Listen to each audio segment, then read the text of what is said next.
Welcome to morning మన్నా.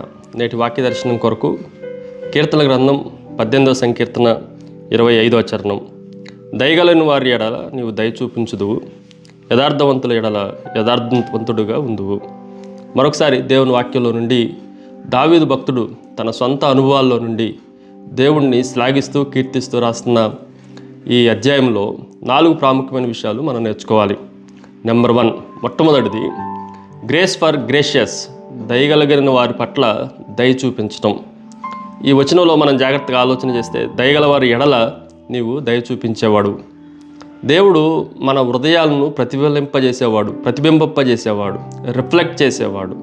అంతే తప్ప మనము చెడ్డగా ఉన్న మంచిగా మన ఎదుట ఉన్న అద్దం చూపించలేదు.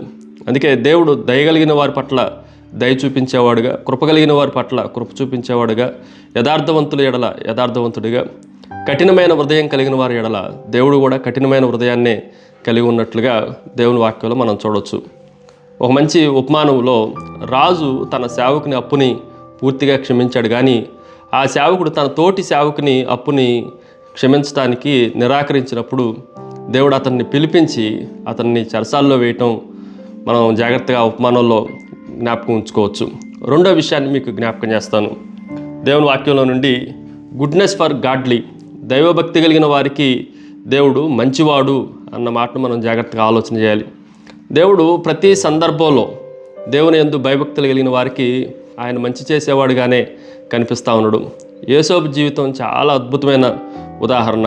యథార్థవంతుడిగా జీవించాడు, కానీ గుంటలో పడేసిన పోతీఫర్ ఇంట్లో శోధన పడినప్పటికీ, చెరసాల్లో అన్యాయంగా సేవ చేయాల్సి వచ్చినప్పటికీ దేవుడు పట్ల ఆయనకున్న దైవభక్తిని బట్టి, యథార్థతను బట్టి దేవుడు అతనికి మంచితనాన్ని చూపించాడు. ఒక రోజున ఆ దేశం మొత్తానికి ప్రధాని అవటానికి కారణమైంది. మూడో విషయాన్ని మీకు జ్ఞాపకం చేస్తాను. గైడెన్స్ ఫర్ ద జెన్యూన్, నిజమైన వారికి మార్గదర్శనం. అందుకే దయగలిగిన వారి ఎడల దయ చూపించువాడు, యథార్థవంతుల ఎడల యథార్థవంతుడుగా నుందువు. ఈ యథార్థవంతుల్ని మనం జాగ్రత్తగా ఆలోచన చేస్తే, అందుకే వీరిని జెన్యూన్ అన్నాం.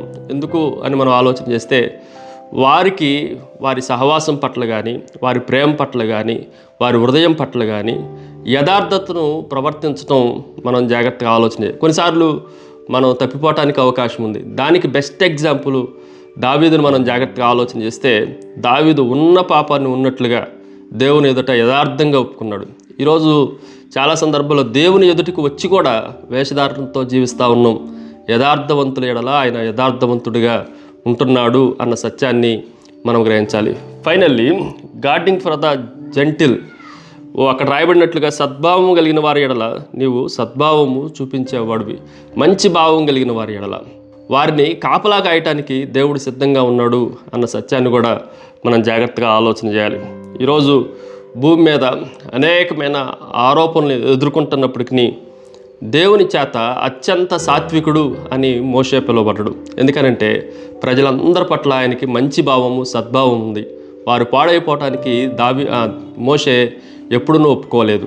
కాబట్టి మనం కూడా ఈ 4 గొప్ప లక్షణాలను మన జీవితాల్లో కలిగి ఉండాలి. ప్రార్థన. సకల ఆశీర్వాదములకు కారణభూతుడగు తండ్రి, దావీదుకు కలిగిన ఈ మంచి హృదయాన్ని మా అందరికీ దయచేయమని యేసు నామమున అడిగి వేడుకొంచున్నాం తండ్రి. ఆమెన్. God bless you.